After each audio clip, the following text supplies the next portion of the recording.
चिरां जिल्ला खालामाथिनि दैबानाजों खुरखानाय दै लामानि रैखाथिखौ बिटिआर सरकारा 2 जुलाइनिफ्रायनो मावफुंनाय जासिगोन आरो बेखौ 1 हप्तासेनि गेजेरावनो मावफुंनाय जागोन होननानै मिथिहोदों बिटिआर सरकारा।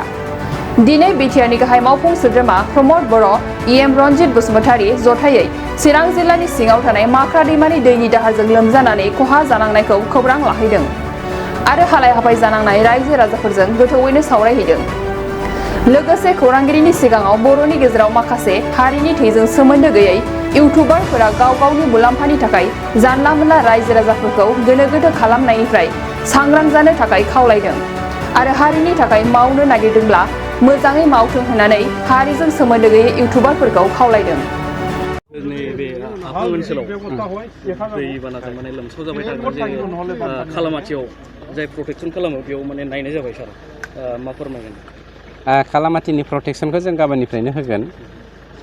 बेनिफ्राय सप्तासे बा 10 सानसो लागोन बेखौ फोजोबनाया आरो जों सानदों एखे राहायैनो जुदि बोथोरा मोजां जायोब्ला 200 जनसो मानसि जों कन्टिनिउ मावनानै जों बेखौ जेरैखि जायाबाबो डाइभार्सनखौ खालामगोन। बेनि अनगाबो नैबेवहायबो जोंहा माखासे प्रटेक्सन खालामनांगौ दङ, मानोना बे रिलिफ थानाय मानसिफोरनि हायाथ' गासिबो रेभिनिउ हा गोजा, बेफोरखौ बासायनायनि दायित्वआबो सरकारनावनो फैदों, जेरावहाय जोङो हानायमानि नाजागासिनो दङ। खिन्थु दुखुनांथाव बाथ्राया जादों माखासे इउटिउबारफोरा माखासेखौ जों थोंजोङै मुं खारिनानै बुंनो हायो, खिन्थु जों खारिनो गोसो गैया।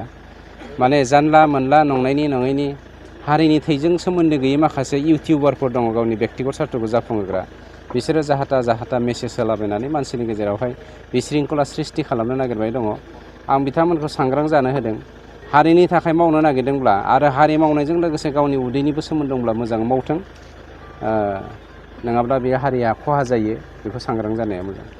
स्पेसियेलि दैबानाजों जे भुगिनांनाय बिथांमोननि थाखाय माबाफोर राहा लादों?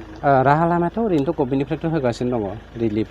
जोंनाव इमारजेन्सि रिलिफ फान्ड थायो, बेखौ रानगासिनो दङ आरो जोंनि बिटिआर सरकारनिफ्रायबो माबायदि बेबस्था लायोब्ला माबायदि जागोन बेखौ जोङो ग्रेजुवेलि मावलांगासिनो दङ, नायलांगासिनो दङ। खिन्थु मिथिंगानि जाब्रबथायजों फेरफाथिनाया एसे गोरलै खोथा नङा, अब्लाबो समजों खारफानाया मानसिनि दायित्व, बेखौ जों फोथायो।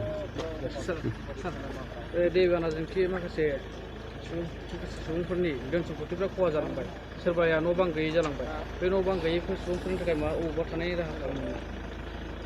दैबानाजों धन सम्पतिनिल' खहा नङा, जिउनिबो खहा जालांदों। दाना बावैसो जोंनि आसामावहाय गोबां मानसिया जिउ खहा जाबाय। गतिके बेफोरखौ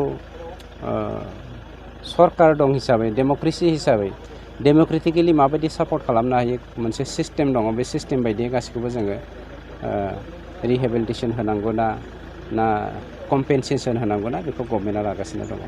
मोनसे फोसावथाय खैराबारि उपेन्द्र नेशनेल एकाडेमि फरायसालियाव देग्लायनिफ्राय 11 थाखोनि मुं थिसननाया सोलिगासिनो।